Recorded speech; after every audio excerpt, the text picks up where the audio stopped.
What if the ring on her finger wasn't a promise of forever, but a shield against tomorrow? This story is about Habibah Danjuma, but before we move on, please hit the like button, subscribe to my channel, and tell me where you're watching from in the comments. Habibah Danjuma left Lagos carrying more than just her dreams to Seoul. She carried a secret wrapped around her left hand, a simple gold ring that whispered "stay away" louder than any words ever could. After love had burned her 3 times, she stopped believing in fairy tales and started building walls instead. Then she met him. Kim Tae-jin wasn't just dangerous because of the darkness he commanded from the shadows. He was dangerous because beneath the cold exterior of Korea's most feared underground kingpin, he saw her. Really saw her. Not the armor she wore, not the lie on her finger, but the woman hiding behind both. He saw how she spoke broken Korean to the elderly street vendor with such genuine warmth that the old woman's eyes crinkled with joy. He noticed how she bowed deeply to the cleaning staff at the charity foundation where she worked, remembering each of their names. But that ring on her finger said one thing clearly: she's not yours to want. This isn't a story about love at first sight. This is about 2 people who had given up on love, entirely learning to trust again. It's about a woman who wore a wedding band to survive the world, and a man who ruled an empire of fear, learning that real power isn't control, it's surrender.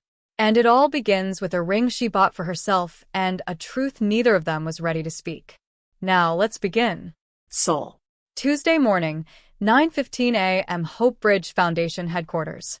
The echo of confident footsteps against polished floors announced her arrival before anyone saw her face. Habibah Danjuma moved through the glass doors of the nonprofit building with a kind of quiet assurance that didn't demand attention, but somehow commanded it anyway. She wore a cream blazer over dark jeans, her natural hair pulled back in a sleek bun, gold hoop earrings catching the morning light. The receptionist looked up from her desk and smiled warmly as Habibah approached. "Good morning." The words came out clear, then softer in carefully practiced Korean. "Annyeonghaseyo. Habibah Danjuma." She bowed, her accent thick but her effort genuine. The receptionist's smile widened. "Your Korean is wonderful. Welcome to Hope Bridge." Habibah laughed, the sound warm and unforced. "You're very kind, but I still mix up my particles." The receptionist waved a hand dismissively. "You're trying. That matters more than perfection." As Habibah made her way to the conference room, she didn't notice the black sedan that had pulled up across the street moments after her arrival. Inside that car, a man sat perfectly still, his dark eyes tracking her movement through the building's glass exterior. Kim Tae-jin didn't do coincidences. He also didn't do charity events. But here he was, about to walk into a foundation board meeting because his legitimate business interests required the occasional performance of respectability. Money laundering was an art, and philanthropy was the perfect canvas. His assistant, Min-ho, shifted nervously in the driver's seat. "Sir, we don't have to stay long. Just show your face, sign the donation check, and we can leave." Tae-jin's jaw tightened almost imperceptibly. "I'll stay as long as necessary." Min-ho knew better than to argue. Inside the conference room, Habibah had already begun setting up her presentation materials. As the Foundation's new international outreach coordinator, today was her formal introduction to the major donors and board members. She'd been in Seoul for 3 months, brought in specifically because of her experience building educational programs in underserved communities across West Africa. The door opened, and she looked up, ready to greet whoever entered. But the words died in her throat. The man who walked in didn't just enter a room, he altered it. Tall, broad-shouldered, dressed in a perfectly tailored black suit that probably cost more than her monthly salary. His face was all sharp angles and unreadable expressions, his hair swept back precisely. But it was his eyes that caught her. Dark, intelligent, and carrying the kind of weight that suggested he'd seen things most people only had nightmares about. Their gazes met. Held. Something invisible shifted in the air between them, like the moment before lightning strikes. He bowed slightly, the gesture precise. "Kim Tae-jin." She found her voice, bowing in return. "Habibah Danjuma. It's a pleasure to meet you." He said nothing, just studied her with an intensity that made her skin warm. Then other board members began filtering in, breaking the moment. The meeting started. Habibah presented her strategic plan for expanding the foundation's reach into immigrant communities. She spoke about dignity, about creating pathways rather than handouts, about recognizing that people didn't need saviors, they needed resources and respect. She was brilliant. Tae-jin watched from his seat at the far end of the table, his expression giving away nothing. But he noticed everything. The way she paused to ask the youngest staff member for their input. The way she thanked the assistant who brought in tea, using his name. The way she switched between English and Korean seamlessly, never making anyone feel less than for not understanding both. And then, as she gestured while making a point about community trust, the light caught on her left hand. A simple gold band. Tae-jin's expression didn't change, but something in his chest went cold and tight. Of course. A woman like this wouldn't be unmarried. The rest of the meeting blurred.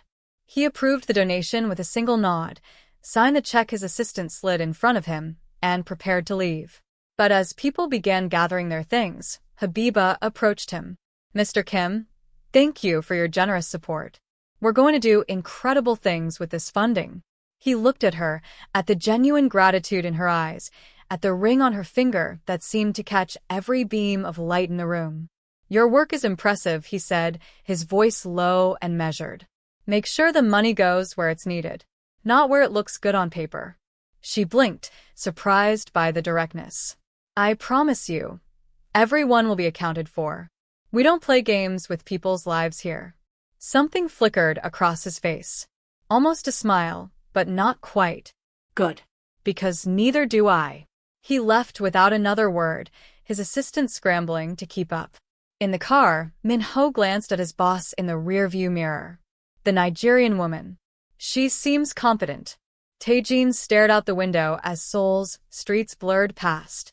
"She's married." Min-ho frowned, confused by the sudden shift. "Sir? Nothing. Take me to the warehouse." But as the car merged into traffic, Tae-jin couldn't stop thinking about the way Habibah had looked at him. Not with fear, not with fascination, not with the calculating interest most people showed when they realized who he was. She'd looked at him like he was just another person. And that ring on her finger felt like a door slamming shut before he'd even thought to knock. That evening, Habibah sat in her small apartment in Itaewon, the diverse neighborhood where she'd found a sense of home among other foreigners and long-term expats. Her laptop glowed in front of her, a half-eaten bowl of jollof rice, made with Korean ingredients that weren't quite right but close enough, sitting beside her. She should have been working on budget reports. Instead, she kept thinking about the man from the meeting, Kim Tae-jin. There was something about him that unsettled her. Not in a dangerous way, though she sensed danger around him, like cologne. It was the way he'd looked at her, like he was reading a language only he could see. Her phone buzzed. A message from her friend and colleague, Chioma, another Nigerian woman who'd been in Seoul for 5 years. "Girl, do you know who that man was today? Kim Tae-jin? Please tell me you didn't just treat Korea's most connected businessman like a regular donor." Habibah frowned, typing back. "Connected how?" The response came quickly. "Connected like the kind of connections people don't talk about in polite company. Old money, new money, and probably some money that never sees daylight. He's respected, feared, and absolutely not someone you want to cross. But his donations are always clean. That's all anyone cares about." Habibah stared at the message, then looked down at her left hand. At the ring that had been her companion for 2 years now. She twisted it absently, the metal warm from her skin. She'd bought it in a small shop in Lagos on a Saturday afternoon after the third man she'd loved had walked away without explanation. Not because she was engaged. Not because she was married. But because she was tired. Tired of men seeing her as available, as an opportunity, as something to pursue and discard. The ring was simpler than dealing with constant advances, easier than explaining that she'd rather be alone than broken again. She'd told herself it was temporary. That lasted 2 years and counting. Now, in Seoul, the ring had become even more useful. It deflected questions about her personal life from well-meaning colleagues. It provided a shield against the occasional man who saw a foreign woman and made assumptions. It let her focus on her work without the complication of romance. But tonight, for the first time in months, she wondered what it would be like to take it off. She shook her head, closing her laptop. That kind of thinking led nowhere good. Across the city, in a private office above a legitimate import-export business that served as the clean face of a much darker operation, Tae-jin sat in leather and shadows. His second-in-command, Jae-sung, stood across from him, reviewing the week's reports. The shipment from Busan cleared without issues. The politicians we need are all in line for the vote next month. And the issue with the Gwangju crew has been resolved. Tae-jin nodded, only half listening. Jae-sung noticed. He always noticed. You've been distracted since the foundation meeting. Tae-jin's eyes sharpened. I'm never distracted. Jae-sung raised an eyebrow but said nothing. After years of working together, he'd learned when to push and when to stay silent. This was a staying silent moment. But Tae-jin surprised him by speaking. The woman. The coordinator. What do we know about her? Jae-sung pulled out his phone, scrolling through information his team had already compiled. Standard procedure for anyone who came into their orbit, even tangentially. Habibah Danjuma. Nigerian. 32. Master's degree in International Development from University of Lagos. Worked with 3 major NGOs across West Africa before taking the position here. No criminal record. No debts. No concerning associations. Clean as they come. And Jae-sung hesitated. Married. Came to Seoul with her husband apparently, though we haven't found evidence of him in the country. Could be a long-distance situation. Something cold settled in Tae-jin's chest. That's all. Jae-sung nodded and left. Alone, Tae-jin stood and walked to the floor-to-ceiling windows overlooking the glittering city. He'd built his empire on control. Every move calculated, every relationship transactional, every emotion locked behind walls that had taken years to construct. He'd loved once, a long time ago. That love had ended with betrayal and blood, and he'd promised himself never again. Power was safer than vulnerability. Fear was more reliable than trust. But then a woman with warm eyes and a wedding ring had walked into a meeting and spoken about dignity and respect, and something in him had stirred that he'd thought long dead. He caught his reflection in the window.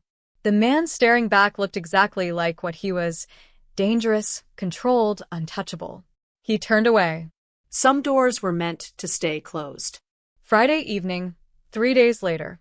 The foundation was hosting a small dinner for major donors at an upscale restaurant in Gangnam. Habibah stood near the entrance, greeting guests as they arrived. She wore a deep purple dress that complemented her dark skin, her hair in elegant twists, minimal jewelry except for that ever-present ring. She was laughing at something the foundation director said when she felt it, that particular shift in the air that meant he had arrived. She turned. Tae-jin stood in the doorway, dressed in a dark suit that probably cost more than her entire wardrobe. His eyes found hers immediately, and for a moment, the crowded restaurant faded to just the two of them. He approached, bowing politely. Miss Danjuma. Mr. Kim. Welcome. Thank you for coming. I wouldn't miss it. Your presentation last week was compelling. She smiled, genuinely pleased. I'm glad you think so. We have big plans for the funding you've provided. As the evening progressed, Habibah found herself acutely aware of where he was in the room. She tried to focus on other donors, on her colleagues, on the purpose of the event. But every time she looked up, he was there, not watching her obviously, but present in a way that made her hyper-aware of every movement she made. During dinner, they ended up seated at the same table by what seemed like chance, but probably wasn't. The conversation flowed around them, talk of economic development, cultural exchange, the challenges of working across language barriers. Tae-jin spoke little, but when he did, people listened. He had that kind of presence. Then someone asked Habibah about her transition to Seoul, and she lit up talking about the kindness of strangers, the beauty of the neighborhoods, the way the city felt alive at all hours. Your husband must enjoy it here as well, the elderly woman beside her said pleasantly. Habibah's smile didn't falter, but something in her eyes dimmed. He's not here currently. Work keeps him elsewhere. Across the table, Tae-jin's jaw tightened imperceptibly. The conversation moved on, but the moment lingered between them like smoke. After dinner, Habibah stepped outside for air. The restaurant had a small garden area, lit with soft lanterns. She stood there breathing in the cool night air when she heard footsteps behind her. She didn't need to turn to know who it was. "Beautiful evening," Tae-jin said, coming to stand beside her at a respectful distance. She nodded. "Seoul is beautiful at night. All the lights make it feel like anything is possible." He was quiet for a moment, then asked, "Your husband, does he plan to join you here?" She should have said yes. Should have reinforced the lie that kept her safe. Instead, she found herself saying, "There is no husband. He doesn't exist." Tae-jin turned to look at her fully, his dark eyes searching hers. "The ring?" She twisted it on her finger, not looking at him. "Protection. From what?" She laughed softly, but there was no humor in it. "From men who think a woman alone is an invitation. From questions I don't want to answer. From being hurt again." The last part slipped out before she could stop it. When she finally looked at him, she expected judgment or perhaps that predatory interest men sometimes got when they realized you were available. Instead, she saw understanding. "We all have our armor," he said quietly. "Some of us just wear it differently." Something passed between them then. A recognition. Two people who had built walls around themselves for very different reasons, seeing each other across the barricades. The moment stretched. Then someone called Habibah's name from inside, and the spell broke. She turned to leave, then paused. "Mr. Kim?" "Yes. Thank you for not making me explain further." He bowed his head slightly. Some truths don't need explaining. As she walked away, Tae-jin stood in the garden, the lantern light casting shadows across his face. For the first time in years, he felt something he'd thought he'd killed in himself: hope. And it terrified him more than any enemy ever had. The following week brought an unexpected complication. Habibah was working late at the foundation office, finalizing a grant proposal, when Chioma burst through the door. "We have a problem." Habibah looked up from her laptop. "What kind of problem?" "The kind where someone broke into the community center in Silindong and destroyed 3 months of supplies we'd stored there. Everything for the school program. Books, computers, materials. All ruined." Habibah's heart sank. "That's over 30 million won in resources. Do we know who did it?" Chioma shook her head. "Police say it looks like gang activity. Wrong place, wrong time, territorial dispute. They don't think we were specifically targeted, but the damage is done regardless." Habibah stood, pacing. "We can't replace that quickly. The school program launches in 2 weeks. I know. Without those materials, we'll have to postpone. Disappoint over 200 kids who've been looking forward to this." Habibah felt the familiar fire in her chest that always came when she faced injustice. "No. We're not postponing. Give me the weekend. I'll figure something out." "But where are you going to find that kind of money that fast?" Habibah grabbed her jacket. "I'm going to ask someone I probably shouldn't." Which is how, 20 minutes later, she found herself in front of an upscale office building in Gangnam, asking for Kim Tae-jin. The receptionist looked at her skeptically. "Mr. Kim doesn't take unscheduled meetings." Habibah met her gaze steadily.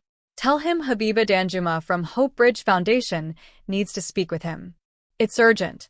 Something in her voice must have conveyed the seriousness, because the receptionist picked up the phone. 5 minutes later, Habibah was being escorted to a private elevator that required a keycard to operate. The assistant who accompanied her said nothing, but his expression suggested he thought she was either very brave or very foolish. The elevator opened directly into an office that screamed understated power. Floor-to-ceiling windows, minimalist furniture, and sitting behind a massive desk, Tae-jin. He stood when she entered, surprise flickering across his features. "Miss Danjuma, this is unexpected. I apologize for coming unannounced." She stepped forward, shoulders back, chin high. "I need your help." His expression became unreadable. He gestured to the chair across from his desk. "Sit. Tell me what happened." She explained everything. The break-in, the destroyed supplies, the children counting on a program that was now in jeopardy. She spoke quickly, passionately, her hands moving as she talked. When she finished, she looked at him directly. I know you donated already. I know I have no right to ask for more. But those kids don't deserve to suffer because of some gang's territorial games. I need 30 million won, and I need it by Monday. If you can help, I'll find a way to pay you back. Everyone, even if it takes years. Tae-jin was silent for a long moment, studying her. Then he asked quietly, do you know what I do, Miss Danjuma? Beyond the legitimate businesses? She met his gaze without flinching. I know enough. I know people speak your name carefully. I know your money is welcome everywhere, but your presence makes people nervous. I know you're not just a businessman. His lips curved slightly. Not afraid? Should I be? He leaned back in his chair. Most people are. She lifted her chin. I'm not asking you to be my friend, Mr. Kim. I'm asking you to help children who have nothing to do with whatever world you operate in. If that makes me foolish, so be it. Another silence. Then Tae-jin opened a drawer, pulled out a checkbook, and wrote with swift, precise strokes. He slid the check across the desk. She looked down. 50 million won. Mr. Kim, this is too much, he cut her off. 30 million for the supplies. 20 million for security to make sure this doesn't happen again. I'll have my people coordinate with your foundation. She stared at the check, then at him. I don't understand. Why would you do this? He stood, walking around the desk to stand in front of her. Because someone who would walk into a lion's den for children they barely know deserves to succeed. And because, he paused, his voice dropping, I respect people who don't let fear stop them from doing what's right. She rose from her chair, the check clutched in her hand, and before she could think better of it, she stepped forward and hugged him. Thank you. Thank you so much. Tae-jin froze. He couldn't remember the last time someone had touched him with such uncomplicated gratitude. His arms came up slowly, carefully, returning the embrace for just a moment before she pulled back. Her eyes were bright with tears she refused to let fall. I promise you won't regret this. He almost smiled. I don't regret it already. As she left, practically running to get the check to the bank before it closed, Tae-jin stood at his window watching her figure disappear into the Seoul crowds. Min-ho appeared in the doorway. Sir, the Incheon meeting, cancel it, Tae-jin said quietly. Min-ho blinked. Sir? I said cancel it. And, Min-ho, find out which gang was responsible for that community center. I want names by morning. His assistant bowed and left. Alone, Tae-jin touched his chest where Habibah had hugged him and felt something he hadn't felt in over a decade, the desire to be worthy of someone's trust. The school program launched perfectly 2 weeks later, and Habibah made sure Tae-jin received an invitation to the opening ceremony. She didn't expect him to come. Men like him didn't show up to elementary school events. But when she looked up from helping a child with their new backpack, there he was, standing at the edge of the courtyard in a suit that was far too expensive for the surroundings, watching the chaos of happy children with an expression she couldn't quite read. She walked over to him, smiling. You came. He looked at her. You invited me. She laughed. I didn't think you actually would. I wanted to see what my investment created. She gestured at the children running around with their new books and supplies, their parents talking with teachers, the hopeful energy that filled every corner. This is what you created. Not me. You just provided the resources. The rest was already here, waiting. They stood together, watching. A small girl ran up to Habibah, tugging on her dress and speaking rapidly in Korean. Habibah laughed, responding in her still imperfect Korean, then pulled out a piece of candy from her pocket and gave it to the child. The girl bowed deeply, then ran off giggling. Tae-jin watched the exchange with something soft in his eyes. Your Korean is improving. She shrugged. I practice with the kids. They're patient with my mistakes. Unlike most adults. He was quiet for a moment. Then would you have dinner with me? Not as a donor. Not as a coordinator. Just as two people. She turned to look at him fully, and saw past the expensive suit and controlled expression to something vulnerable underneath. The ring on her finger suddenly felt heavier than it had in months. Mr. Kim Tae-jin. Call me Tae-jin. Tae-jin, she said softly, I don't know if that's a good idea. Why? Because of the ring? She looked down at her hand. Because of what it represents. He stepped closer, not invading her space, but closing the distance enough that she could see the flecks of gold in his dark eyes. It represents a woman who's been hurt and decided to protect herself. I understand that better than you know. But it doesn't have to be permanent. She wanted to say yes. Wanted to take a chance. But fear was a powerful thing, and she built her safety on avoiding exactly this kind of risk. I need to think about it. He nodded. Take all the time you need. I'm patient. As he left, Habibah watched him go, her heart pounding. Chioma appeared beside her, having witnessed the whole interaction. Girl, if you don't go to dinner with that man, I'm scared, Habibah admitted quietly. Of him? Of myself. Of what it might mean if I let someone in again. Chioma put an arm around her shoulders. Maybe it's time to be scared and brave at the same time. That night, Habibah sat in her apartment, the ring resting on the table in front of her instead of on her finger. She'd taken it off the moment she got home, and now she stared at it like it might offer answers.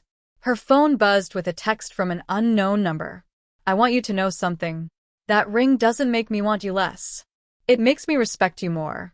Whatever happened before, whoever hurt you, they were fools.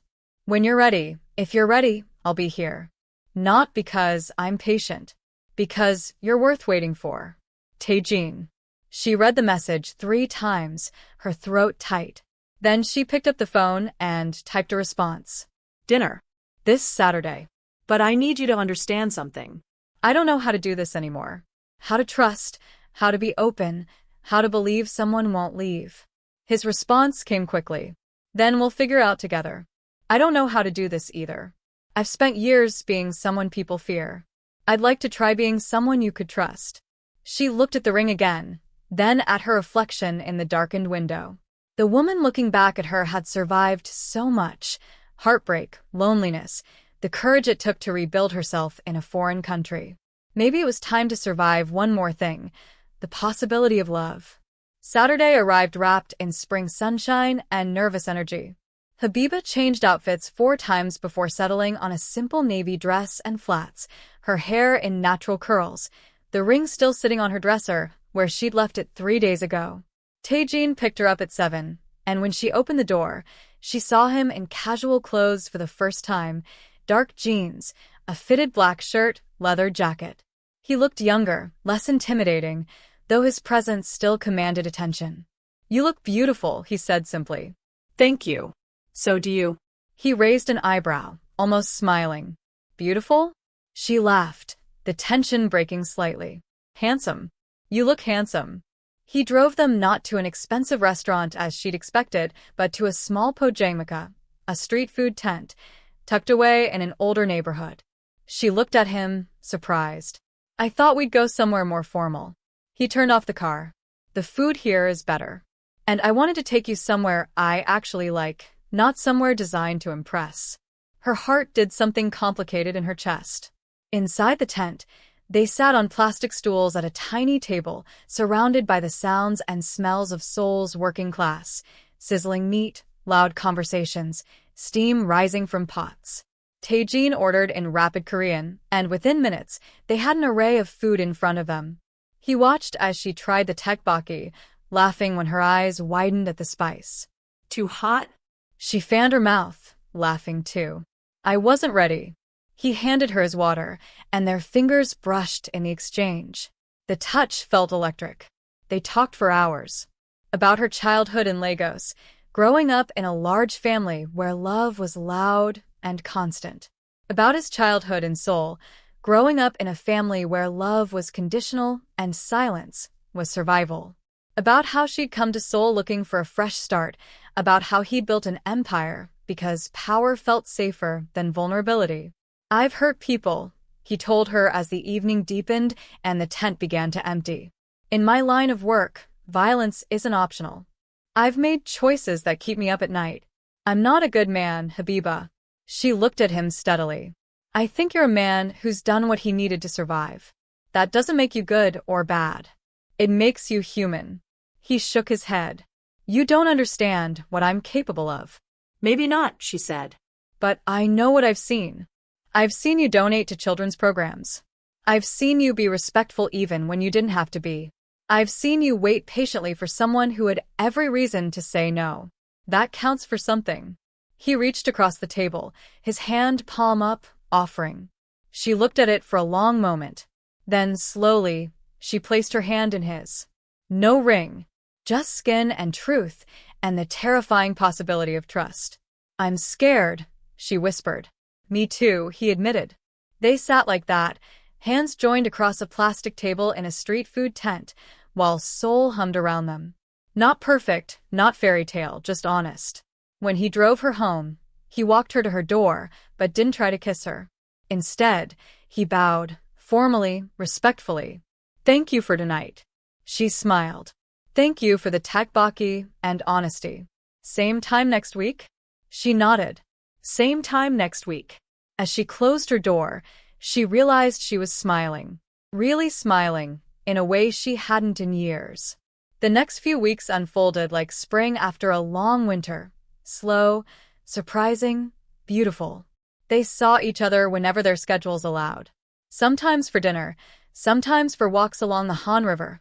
Once for a Noribang session where Habibah discovered Tae-jin had a surprisingly decent singing voice and absolutely no shame about ballads. She learned that he liked his coffee black, that he taught himself English by watching American movies, that he had a sister he protected fiercely even though they'd been estranged for years. He learned that she missed her mother's cooking desperately, that she sang when she cooked, that she had a laugh that could light up entire rooms. But they also learned each other's scars. One evening, sitting on a bench overlooking the river, Habibah told him about the 3 men who'd broken her heart. The first who'd cheated, the second who'd disappeared, the third who'd tried to diminish her until she almost didn't recognize herself. That's when I bought the ring, she said quietly. I was so tired of being seen as available, as someone who could be hurt. The ring made people stop asking questions. It made me invisible in a way that felt safe. Tae-jin listened without interrupting. When she finished, he said, They were cowards. All 3 of them. Anyone who had you and let you go was a fool. She looked at him. Have I let you go yet? He smiled slightly. I'm still here. A few days later, he told her about his past. About the woman he'd loved when he was younger, before the power, before the empire. About how she'd betrayed him to a rival, about how that betrayal had cost lives.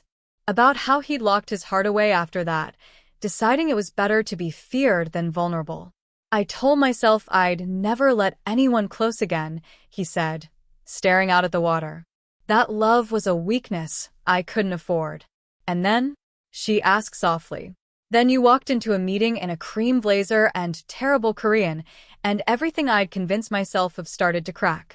She leaned her head against his shoulder, a gesture that had become natural between them. I don't know how this ends, Tae-jin. I don't either. But maybe that's okay. Maybe we don't need to know. Just take it one day at a time. One day at a time, she repeated. I can do that. But Seoul had other plans. 2 months into whatever they were building, Habibah received a phone call that changed everything. She was at the foundation office when her phone rang with a Nigerian number she didn't recognize. Hello, Miss Danjuma? This is Inspector Okafor from the Lagos State Police. We're calling about your brother. Her blood went cold. Chinidu? What happened? There's been an incident. He's alive, but he's in hospital. We need you to come home. The details were sparse but terrifying. Her younger brother had been caught up in something dangerous, something involving money he owed to the wrong people. He was stable but needed her. She hung up and immediately started looking at flights, her hand shaking. That's when Tae-jin called, their usual afternoon check-in. She answered, trying to keep her voice steady. Hey.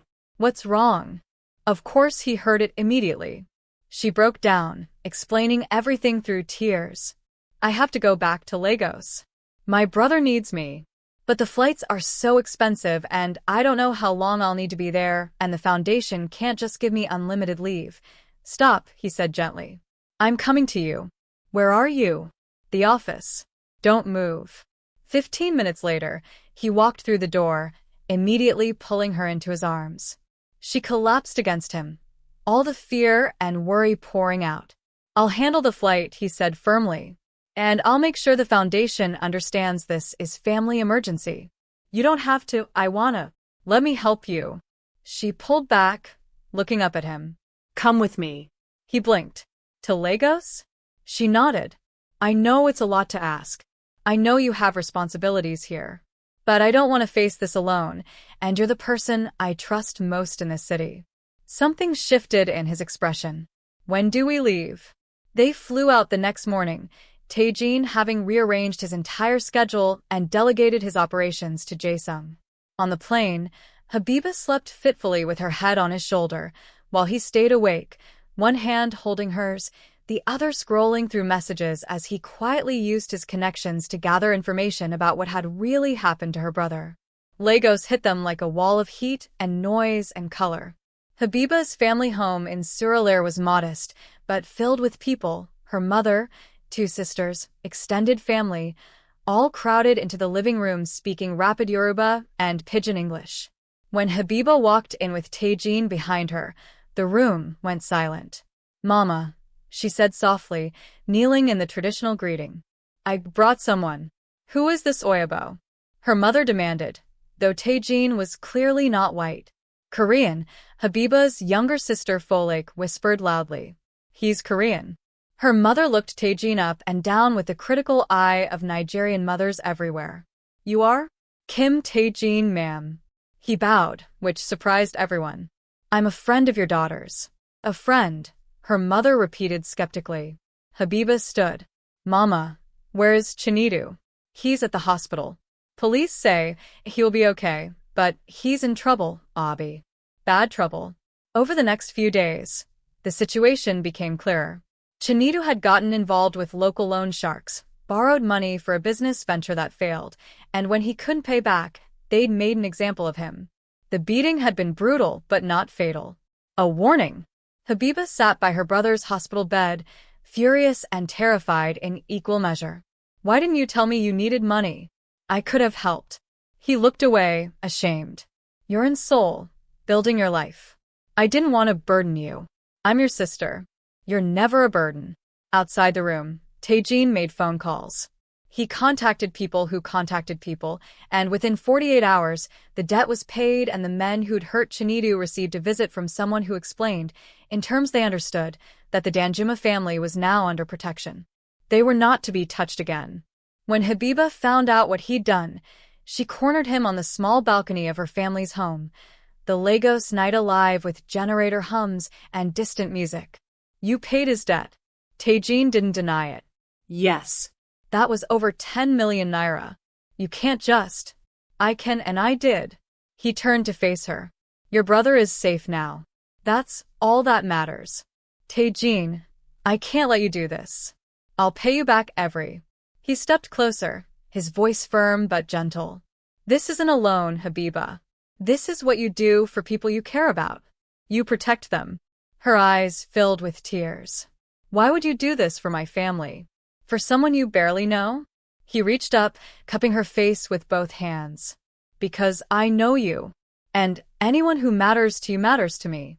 She kissed him then, sudden and desperate, and full of everything she'd been holding back. He responded immediately, pulling her closer, the kiss deepening into something that felt like surrender and claim all at once. When they finally broke apart, both breathing hard, she whispered against his lips, "I'm falling for you. I've been falling for weeks, and it terrifies me." "I know," he said. "I'm terrified too. But I'm not running. Neither am I. Not anymore." That night, she took off the ring completely. Not dramatically, not with ceremony, just quietly removed it and left it in her jewelry box among other pieces she no longer wore. The next morning, her mother noticed immediately. "Where is your wedding ring?" Habibah poured herself tea, meeting her mother's eyes. "There was never a husband, Mama. I wore it to protect myself. But I don't need it anymore." Her mother looked from her to Tae-jin, who was helping her younger siblings with breakfast in the kitchen, completely out of place, but trying anyway. That one, her mother said quietly. He is serious about you. Habibah watched him laugh at something Folake said, his formal demeanor cracking to show the man underneath. Yes, Mama. He is. And you? Are you serious about him? Habibah thought about the question. About how Tae-jin had dropped everything to fly across continents with her. How he'd protected her family, without being asked. How he looked at her like she was worth every risk. Yes, she said finally. I think I am.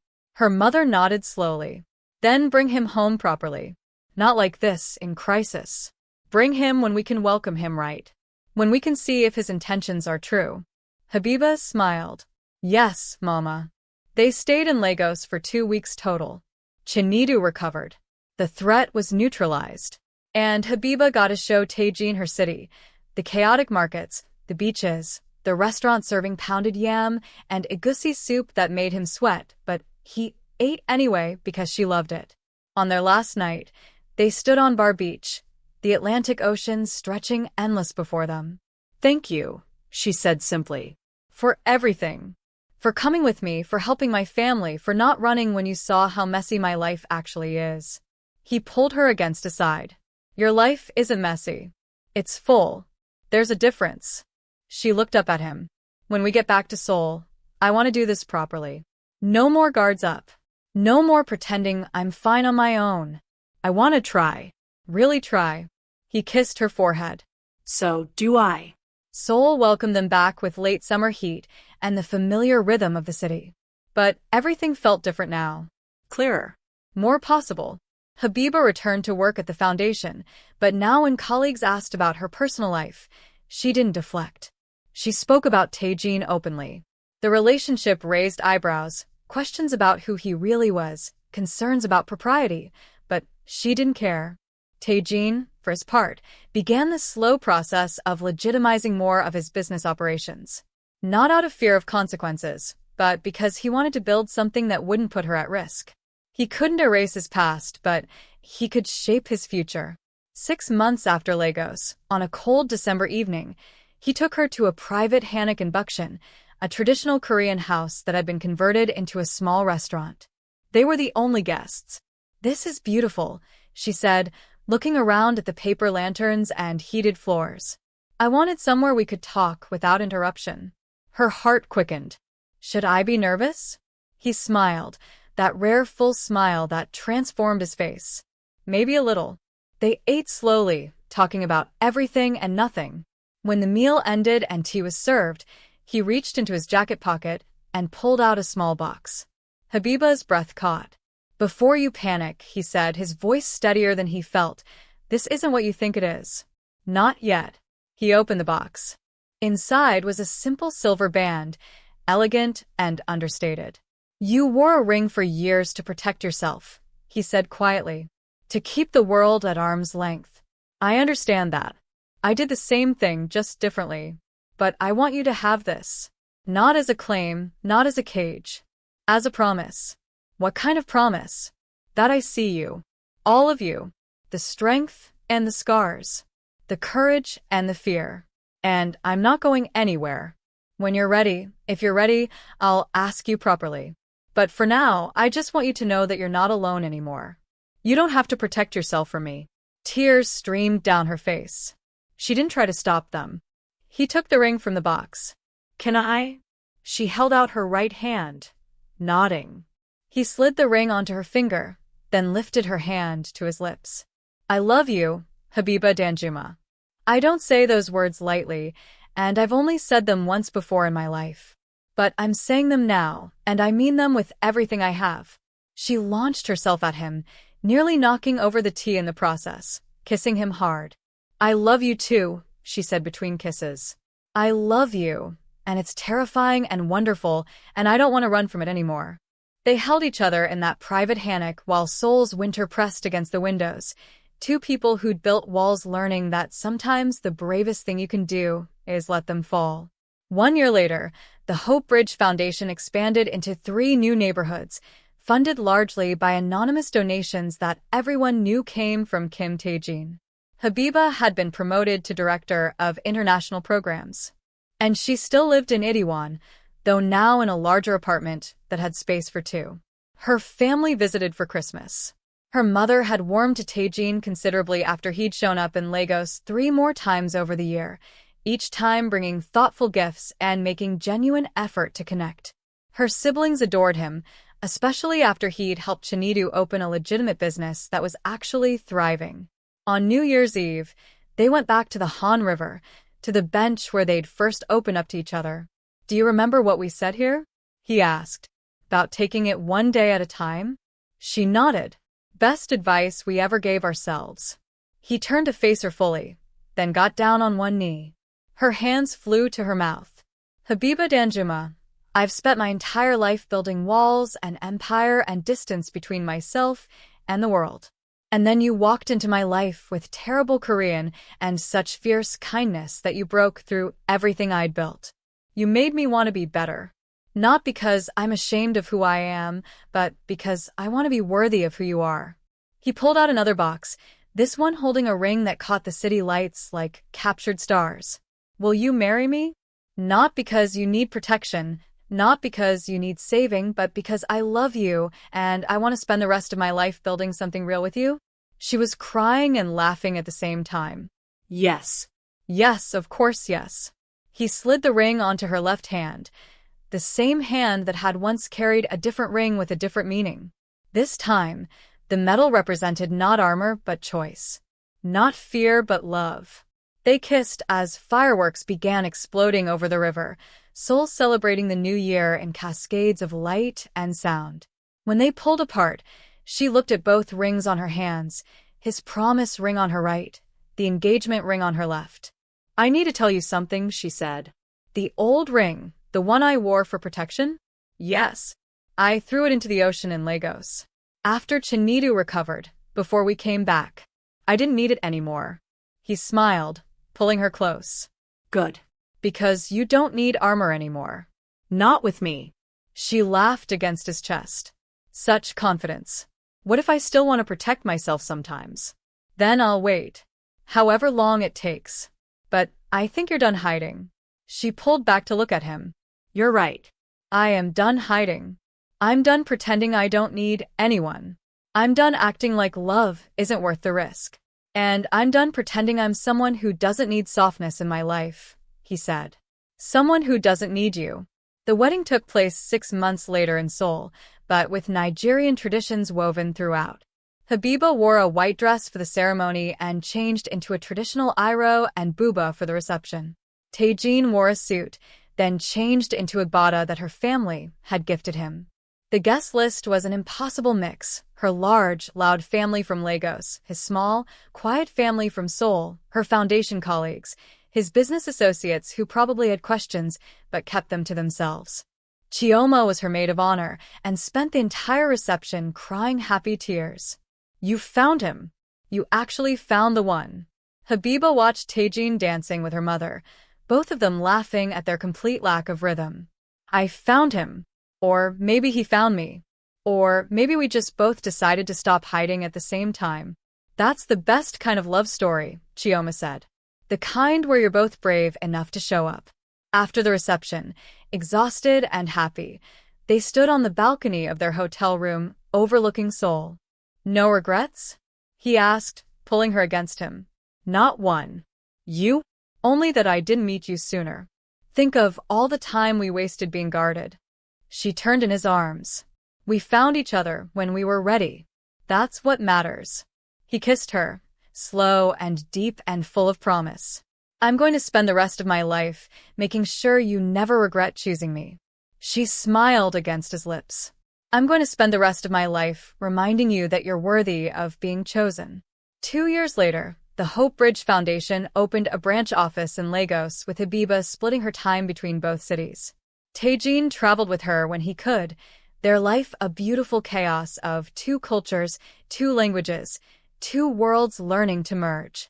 And when their daughter was born, Amara Seo-jun, carrying names from both her heritages, Habibah held her and thought about the ring she'd once worn, the armor she'd needed until she didn't, the walls she'd built until someone had been patient enough to wait for her to take them down brick by brick. "You know what I realized?" she said to Tae-jin as he held their daughter for the first time. What? That ring was never really about keeping people out. It was about keeping myself together. I'd been broken so many times that I needed something to hold the pieces in place while I healed. And now? Now I'm whole. Not because you fixed me, but because I finally fixed myself. And then I had room for you. He kissed her forehead, their daughter sleeping peacefully between them. Best decision you ever made. She laughed. Second best. The first was throwing that ring into the ocean. Fair point. Years passed. The foundation flourished. Tae-jin slowly stepped back from the darker aspects of his empire, building legitimate businesses that their daughter would one day inherit if she chose. They added a son to their family, Chimamanda Jae-hyun, another beautiful blend of their worlds. And sometimes, when she was organizing her jewelry, Habibah would come across that promise ring he'd given her that winter night in the hammock. She'd slip it on her right hand and remember the woman she'd been, scared but trying, guarded but hopeful, alone but dreaming of something different.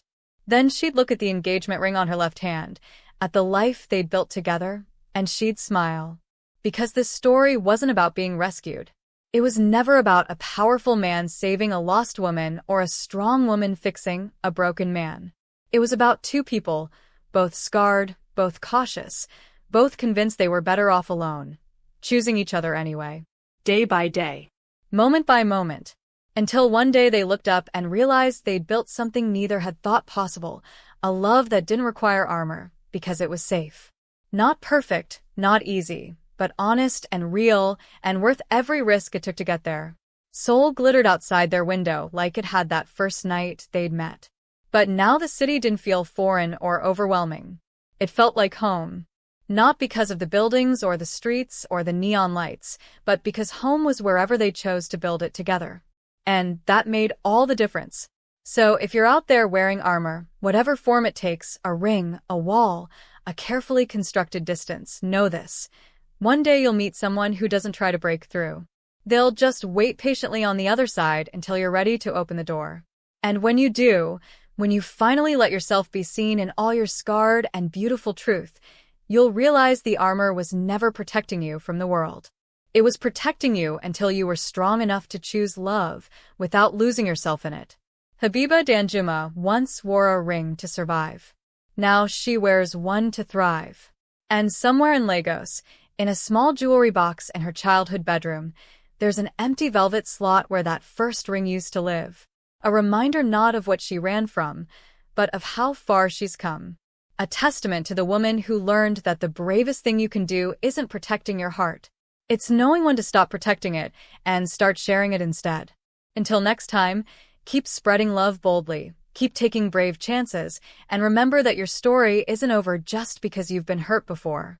Sometimes the greatest love stories start not when you meet the right person, but when you finally become ready for them. Real love doesn't demand you remove your armor. It just makes you want to. Rate this story on a scale of 10, and please subscribe to my channel for more interesting stories.